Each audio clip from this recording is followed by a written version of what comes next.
Hello there, good morning and welcome to the only current affairs talk show that is tailored to bringing China closer to you. My name is Stanley Kwabla Arku. Now let's begin with China Currents, where Lisa will tell us about the visit of the Ukrainian Foreign Affairs Minister to China and how he expressed willingness to engage in talks with Russia and acknowledged Taiwan as inseparable parts of China. In a contrasting development, we'll also know how the British Army is reportedly preparing for potential conflicts with China, Russia, and Iran within the next 3 years. Lisa has more. Please stay. China Current is a weekly news talk show from China to the world. We cover viral news about China every week and also give you the newest updates on China's cutting-edge technologies.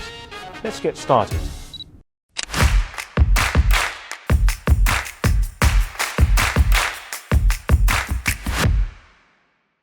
Welcome to China Currents, your weekly news report on what's happening in China. I'm Lisa. In this episode, Ukrainian Foreign Minister visits China, expresses willingness to start talks with Russia, and acknowledges Taiwan as an inseparable part of China. China advocates for all countries to reduce the number of nuclear warheads. The British military prepares to go to war with China, Russia, and Iran in 3 years. The Arab League welcomes the signing of the Beijing Declaration by various Palestinian factions. 270 American business executives travel to China to seek business opportunities. Let's start with new hope for ending the war in Ukraine. From the 23rd of July to the 26th, Ukrainian Foreign Minister Dmytro Kuleba visited China and expressed Ukraine's willingness and readiness to engage in peace talks with Russia. As soon as the plane landed at Guangzhou Baiyun Airport, Dmytro Kuleba posted a short video on social media, stating that one of the key focuses of the bilateral dialogue was how to restore a just and sustainable peace in Ukraine. He believes that China can play a significant role in this process. This visit marks the first time a high-ranking Ukrainian official has visited China since the outbreak of the Russia-Ukraine conflict in 2022. It is also the first official visit by a Ukrainian foreign minister to China since 2012. According to Ukrainian political commentator Maxim Dihan, the timing of Kuleba's visit is quite interesting, coinciding with US President Joe Biden's exit from the 2024 election, who has been a strong supporter of Ukraine. Kuleba's visit was hosted by Chinese Foreign Minister Wang Yi.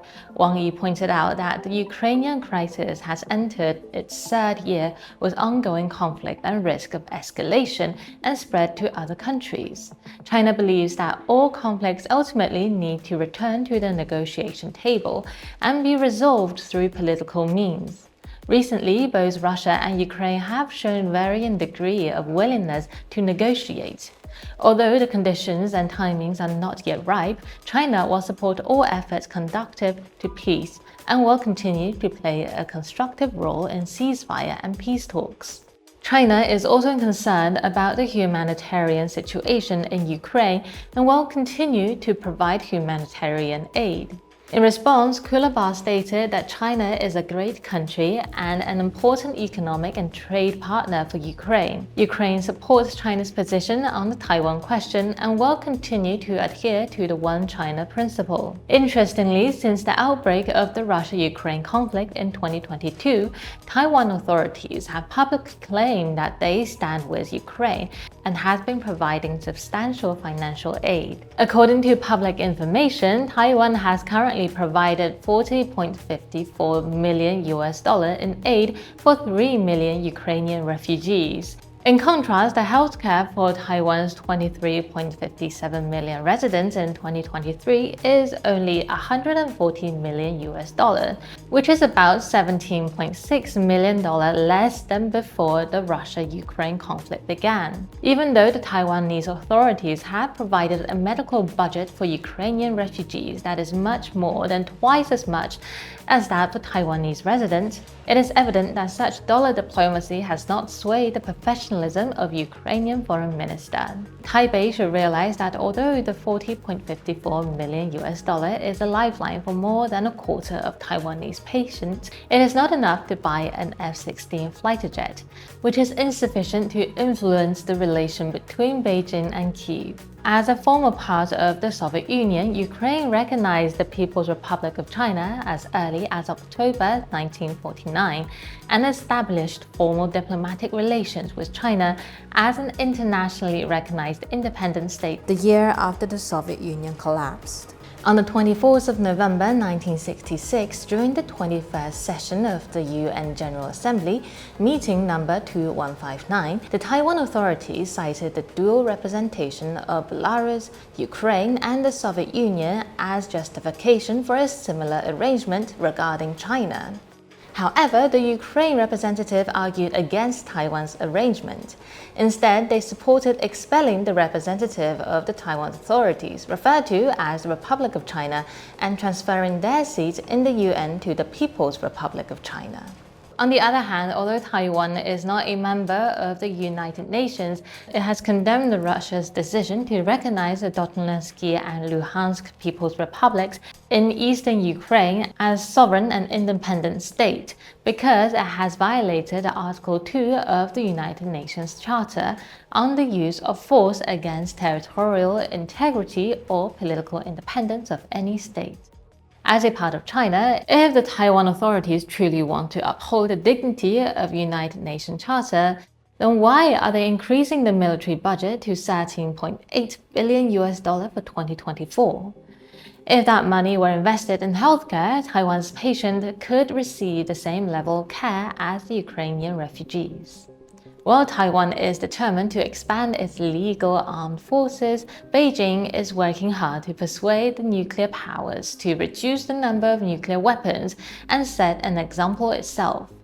On the 23rd of July, the Preparatory Committee of the 2026 Review Conference of the Treaty of the Non-Proliferation of Nuclear Weapons, or NPT, held its second meeting amid an increasing severe global nuclear threat. On the committee, China's Director General of the Department of Arms Control of MFA, Sun Xiaobo, stated that China supports strengthening dialogue and communication among the member countries of the Treaty on the Non-Proliferation of Nuclear Weapons on the basis of mutual respect and equal consultation. Although China publicly called for a substantial progress to promote nuclear disarmament, nuclear non-proliferation, and peaceful use of nuclear energy, the Japanese government-funded media NHK World Broadcasting still claim that China is apparently expanding its nuclear capabilities. In contrast, Sun Xiaobo commented that China adhered to a self-defense nuclear strategy and has consistently maintained a no-first-use policy for nuclear weapons. China's nuclear policy remains highly stable, continuous, and predictable, representing the most meaningful form of transparency. Attempts by certain countries to distort and smear it are futile. It is worth noting that as a defeated country in World War II and the only country that has actually suffered a nuclear attack so far, Japan is nevertheless helping the US to spread its nuclear weapons in Asia. On the 18th of April 2023, the US Navy Ohio-class ballistic missile nuclear submarine sailed into East Asia for the first time. The commander of the Japanese Maritime Self-Defense Force boarded the ship in a high-profile manner and took photos with the US and South Korean officers. On the 26th of July, Chinese Foreign Ministry spokesperson Mao Ning pointed out that the deployment of nuclear weapons by the United States on the territory of non-nuclear NATO member states are allowing these countries' fighter jets to carry and deliver nuclear weapons clearly violates the provision of the treaty. These moves of the United States are blatant acts of nuclear proliferation that could encourage more countries to follow suit, hinder nuclear arms control effort, increase the risk of nuclear conflict, and undermine global strategic stability. Unfortunately, the United States is not the only threat to world peace, but also the United Kingdom. According to a BBC report on the 24th of July, the UK must be ready to fight a war against Russia, Iran and China in 3 years, the new head of the British Army, Ronald Walker, said. Ronald Walker has warned against a range of threats in what he called an increasingly volatile world. He stated that the UK must double the army's fighting power by 2027 and triple it by the end of the decade. His ambition is for the British Army to be able to destroy an enemy 3 times its own size. Ronald Walker comments comes at a time when the British regular armed force, with over 75,000 members, is at its smallest size in 300 years. So then, which era had the largest British military forces over the past 300 years?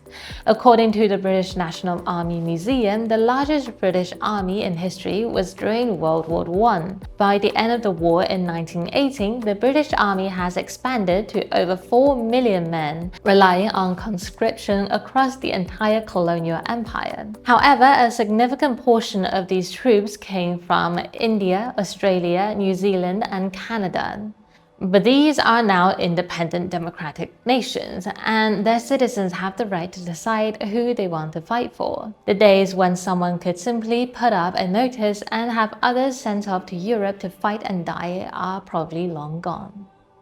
Although the British colonial empire has collapsed, its negative impact continued to lead the conflict. The tragedy of the Palestinians is one of such examples. Fortunately, the consensus reached in Beijing gave the world hope that this tragedy would end. After the Beijing Declaration on Ending Divisions and Strengthening Palestinian National Unity, jointly signed by 14 Palestinian factions, including Hamas and Fatah, many countries and international organizations have expressed their approval and welcome. On the 23rd of July, the Secretary General of the United Nations, Antonio Guterres, said he very much welcomes the signing of Beijing declarations by the Palestinian factions, adding that it was an important step towards furthering Palestinian unity.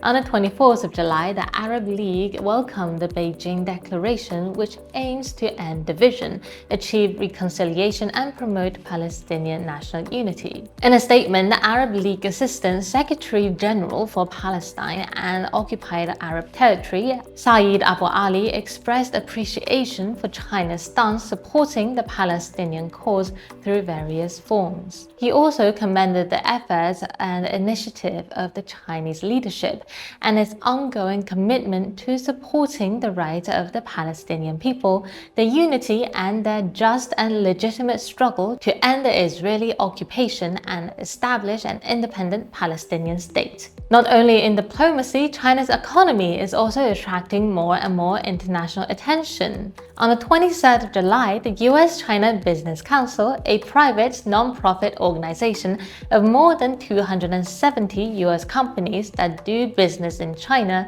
concluded a 3-day trip to Beijing. The purpose of the visit was to gain insight into China's future development plans following the 3rd plenary session. The delegation included executives from USCBC's board and was led by USCBC President Craig Allen, and FedEx CEO Raj Subramaniam expressed his gratitude for the opportunity to engage with Chinese leaders to promote commercial relations. During the visit, the USCBC delegation met with the Vice Premier He Lifeng and other senior Chinese officials. While American entrepreneurs are flocking to the Chinese market to look for business opportunities, on the 25th of July, US Treasury Secretary Janet Yellen still claimed that she would press China to address the country's macroeconomic model that has led to overcapacity. During a press conference at the G20 Finance Minister and Central Bank Governors meeting. Following months of misleading overcapacity claims, the US in May announced a sharp increase in its Section 301 tariff on Chinese electric vehicles from 25% to 100%. The US politicians hope the global markets believe that China EV is an overcapacity industry. However, according to a study by the International Energy Agency, global sales of new energy vehicles will reach 45 million in 2030 and close to 65 million in 2035, up from around 14 million in 2023. Yu Xiang, a senior fellow at Tsinghua University, asked that China buys large amounts of soybeans, oil, aircraft, and other commodities from the US every year. Has it ever labeled the US as having overcapacity? Obviously, Yellen did not respond to this question. And that is all for today. Thank you for watching this episode of China Current. If you have any thoughts or comments about our show, please reach us at the email address below. We look forward to hearing from you and see you next time. And that's all for China Currents. Next up is Thinkers From, a segment of the show which informs us about China's relation with Africa and the rest of the world. We will hear from Dee Knight, a writer, anti-war and anti-imperialist activist, who will share with us the outmoded desire of the US leadership to dominate the world and how it has eroded drastically. We need to remember that these young people who all were recruited into the US military machine on a false basis are sitting ducks. It's crystal clear that the US military leadership is prepared to sacrifice these people in the tens of thousands for a war effort against China.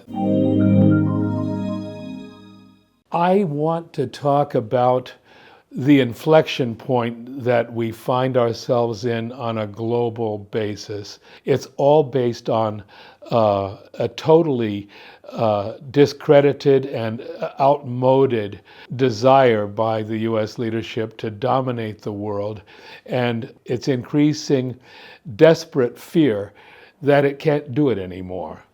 The United States' position in the world has eroded very badly. Michael Hudson very often talks about the fact that the decline of Rome is actually reflected and mirrored in the decline of the US empire that has been going on now for several decades, most notably evidenced by the 2008 financial collapse.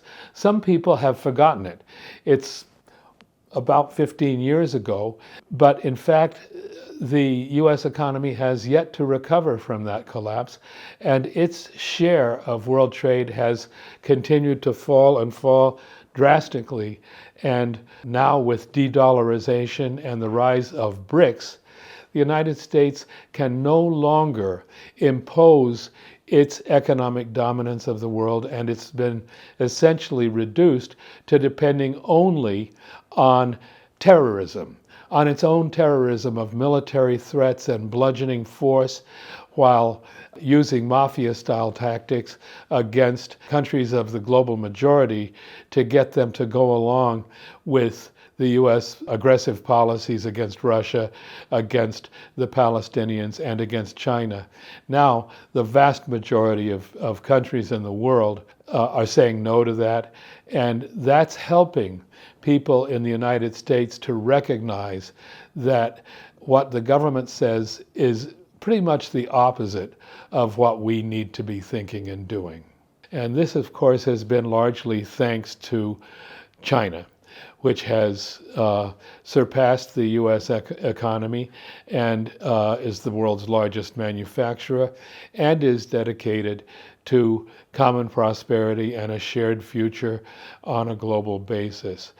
This is a very big deal for the peoples of the world, but there's a missing ingredient that is really my focus, and that is a movement in my country, the United States, that's strong enough to put a screeching halt to the ever-increasing militarist frenzy of the United States leadership. And it is focused really on taking inspiration and energy from the surge of solidarity with the Palestinians fighting against genocide by Israel, supported by the United States, and merging that with a global anti-war movement to stop the insanity of the US war efforts. Notably, next month in July, there is a very large NATO summit, And our movements in the United States are meeting it with very intensive, united anti-NATO summit that will gather opponents of NATO to highlight that NATO shouldn't even exist. It was founded approximately 70 years ago for the purpose of defending Europe against the Soviet Union. The Soviet Union collapsed in 1990. Instead of withering away, NATO has evolved from 12 member countries to, I believe, 30, maybe 31 now. And most recently, they are expanding both membership and military presence in the Far East, obviously aimed against China. Also in July, there's a RIMPAC war games of NATO navies in the Pacific that is going to involve, I believe, more than 24 countries. Many of these countries, especially in Latin America, are themselves long-term victims of U.S. domination and interference of every possible kind. Now there are about 400,000 U.S. sailors and soldiers deployed in the Pacific theater. Most of them are with the U.S. allies in the Far East, South Korea and Japan, especially in its colony Okinawa, but they also have significant base presence in the Philippines and their coordinating center in Hawaii, as well as deployment nodes in San Diego in Southern California, San Francisco Bay Area, as well as in the Seattle area, in the Puget Sound. These are all areas that have a tradition of active duty resistance. The training programs that all of the military branches in the United States use are anti-human, not only physically against the recruits, but also they inculcate a deeply racist culture and brutality in these soldiers that many, many have fought against. There is a GI resistance hotline based on the West Coast that has seen an increase from about 10,000 inquiries a year to about 30,000 inquiries in the most recent period. If we can bring this united front against fascism and militarism as a strengthening force to support these GIs, we will be able to provide the missing ingredient that has made it frustrating, often difficult if not impossible, for soldiers and sailors to have the courage to say no. They need a strong civilian movement behind it. But when they do have it, as they did, for example, during the Vietnam War period, they can be the critical force that actually disarms the U.S. military machine.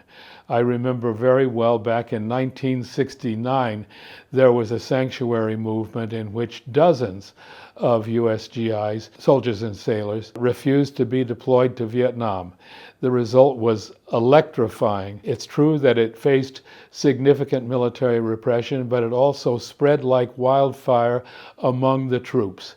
This happened also in San Diego, where the Navy base is very deeply involved in essentially recruiting and staffing the aircraft carriers that they send into the Pacific theater. The same is true in Seattle.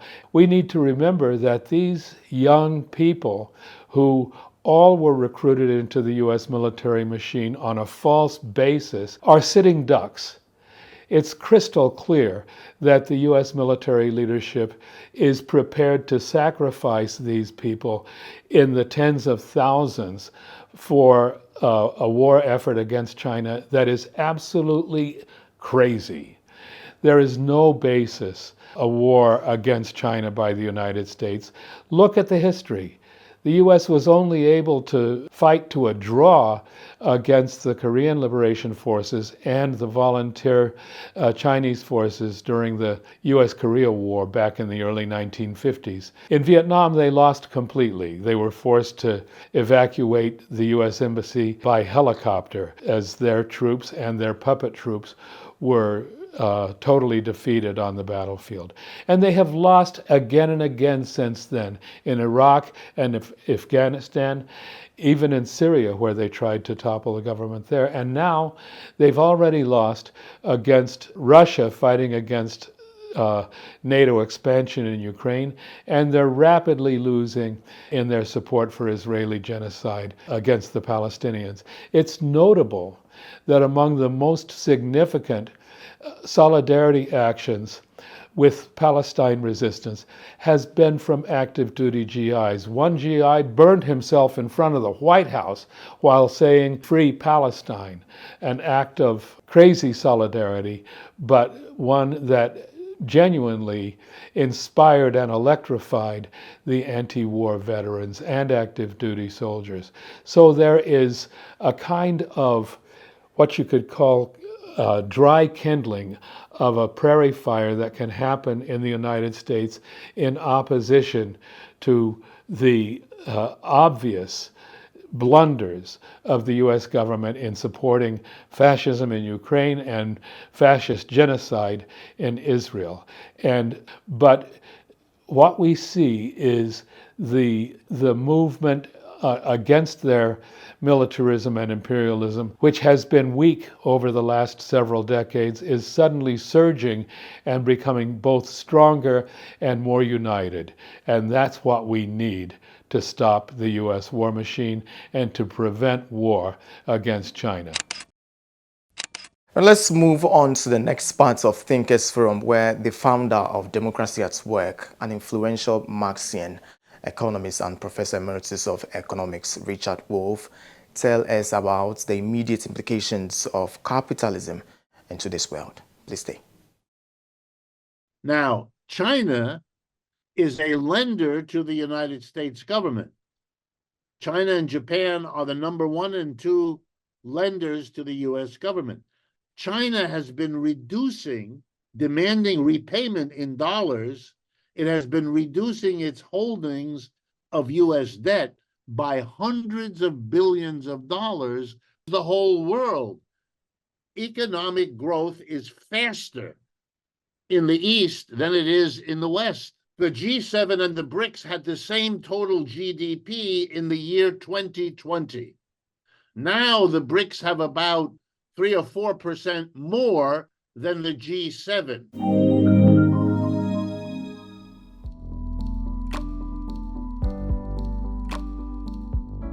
Capitalism has always had financial problems. The way the system works produces financial problems. Here in the United States, we have a governmental system that works as follows.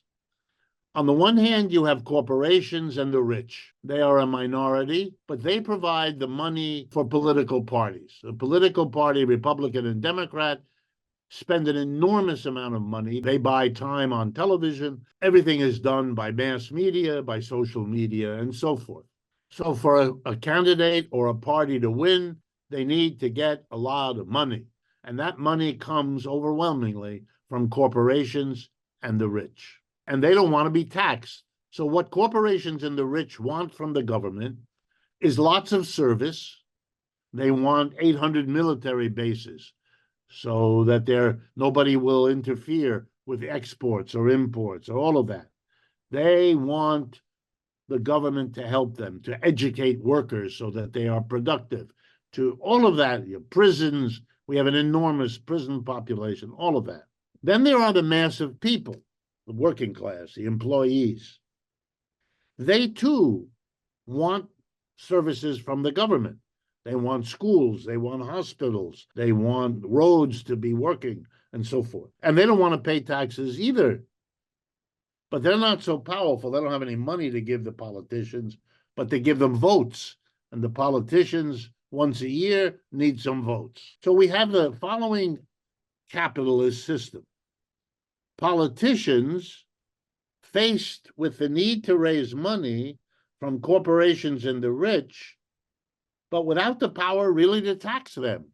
Because if you tax them, they won't give you the money. They'll give the money to somebody else who's running against you. You'll be out of there within the next year or two, and in will come somebody who plays the game. And likewise, you can't keep putting the taxes on the mass of people because they don't have enough. And they're going to rise up again. That's dangerous. Okay, so you have to provide services, but you can't tax. How do you handle that problem? And the way that capitalists have handled that problem in the West is by borrowing. Okay, if the government has to do all these things, but we dare not raise taxes on corporations and the rich or the mass of people, then we will borrow the money, because that way we can spend it on what people need, but without taxing them. It's just, and they will vote for us and they will give us money. And that's how it works. But the problem is you accumulate an enormous national debt, adding up each year's deficits between what the government spends and what it raises in taxes. The important thing to understand about this, though, which many people don't, is that this is very good for corporations and the rich for as long as it lasts. Why? Because when the government borrows, who does it borrow from? It borrows from corporations and the rich. Nobody else has money to lend to the government. So here what we have, the government lets corporations and the rich not pay taxes, and then comes back to them and says, lend the government the money that you didn't. For corporations and the rich, this is, of course, wonderful. Instead of paying taxes, say goodbye to your money, they get to give the government a loan, which the government will pay back plus interest on the loan. So for corporations and the rich, going ever deeper into debt is perfectly acceptable, which is why corporations and the rich are now permitting, here in the United States, we run deficits in the trillions of US dollars every year, like this year. And corporations and the rich, they worry only because at a certain point, when you borrow more and more, you run the risk that some of the lenders, the very corporations and the rich, will decide it is too risky. You are so in debt that there may be an uprising from the people which will say you cannot repay the debt. You have to take care of us first. Now, China is a lender to the United States government. China and Japan are the number 1 and 2 lenders to the US government. China has been reducing, demanding repayment in dollars.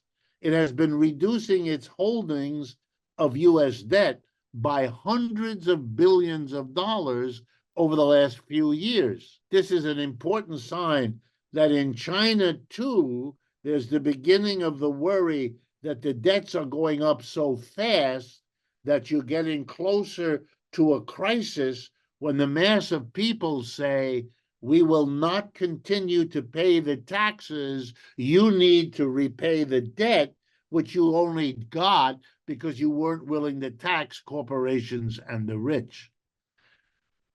That's why in the United States, an enormous amount of time and energy is spent by leading economists to explain deficits and national debts in every conceivable way other than what I've just told you, because they don't want the mass of people to realize that a debt is simply postponing the burden of taxation on the employees in order to benefit the employers who get out of paying a tax and have a government loan instead.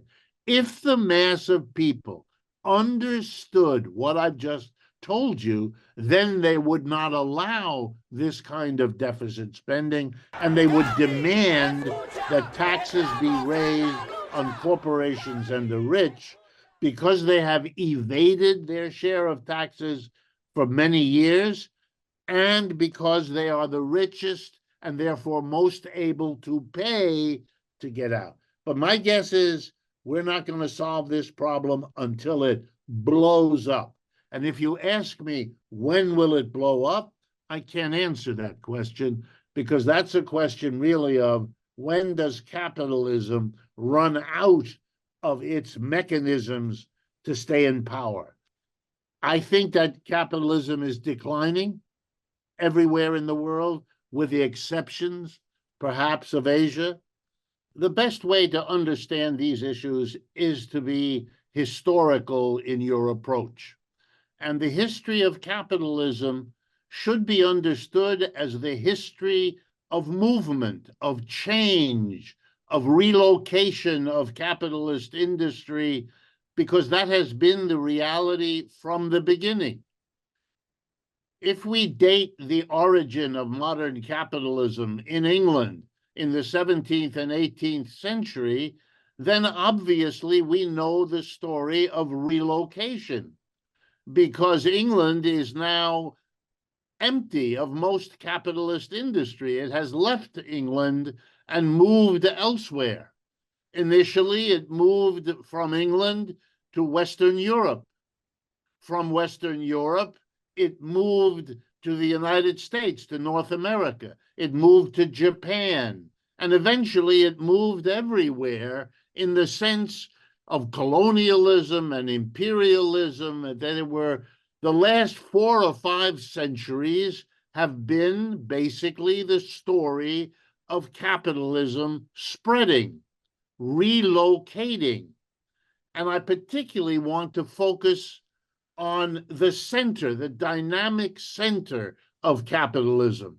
Because, for example, even though capitalism relocated its center out of Britain, it still left capitalism in Britain, but it wasn't the dynamic growth center of capitalism. That has not been British for over a century at this point. We know where the center of capitalism went, because we know that the British Empire declined in the 19th and 20th century, and the American Empire rose, particularly in the 20th century, and it became the dominant, explosive growth center. And by that I mean where GDP grows quickly, where huge numbers of people leave agriculture and move from rural to urban, move from farm work to industrial work.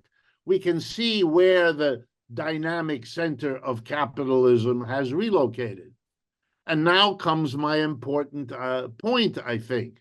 Over the last 30, 40 years, we have seen the latest relocation of the dynamic center of capitalist industry and growth. It has left Western Europe, it has left North America, and it has left Japan.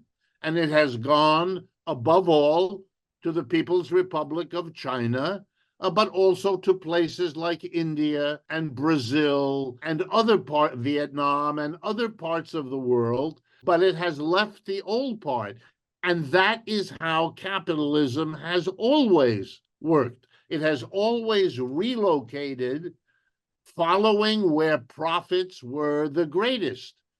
And so, for example, here in the United States, many companies, many of our largest corporations over the last 40 years grew their enterprises in China or in India or in Brazil or in Vietnam. Wages were lower, India, China, and Brazil, and the economic market was growing faster than in Europe, North America, and Japan. And we are seeing the consequences for those that are able to see it, who are able to admit it, who are not blinded by their own ideology.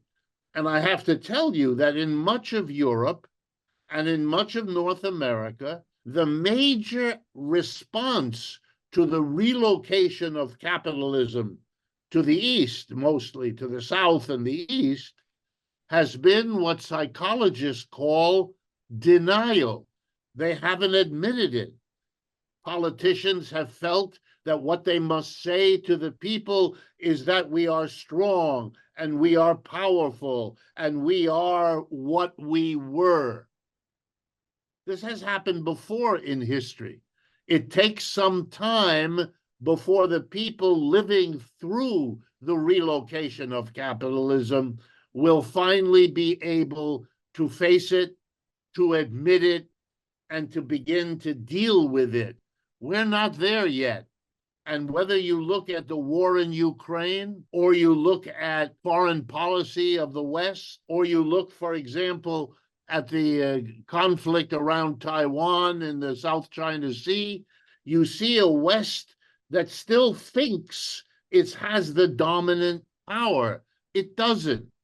And the statistic I use to drive this point home to people is that if you look at the GDP, the gross domestic product, which measures the total output of goods and services in 1 year, if you look at the total GDP of the United States and its major allies, the G7, United States, Canada, Japan, Britain, France, Germany, and Italy, it is significantly less right now than the GDP of China and its allies in the BRICS, BRICA, that other new alliance. So that tells the whole world economic growth is faster in the East than it is in the West. The G7 and the BRICS had the same total GDP in the year 2020. Now the BRICS have about 3 or 4% more than the G7. And that shows you that the gap between them is getting larger. This is reshaping global capitalism and all world affairs. We are living through that, but I think the important thing is to realize that this is what's going on, to understand that every country in the world, your country, my country, all are now rethinking their foreign policies, their place in the world, the future of their industries, because the economic situation of the world economy is changing so dramatically. And it's a wrap up on today's edition of China Now. Please share with us any comments or suggestions you may have for the coming episodes of the show through the email provided below. My name is Stanley Kwabla Arku, and I'll see you same time next week. It's a bye.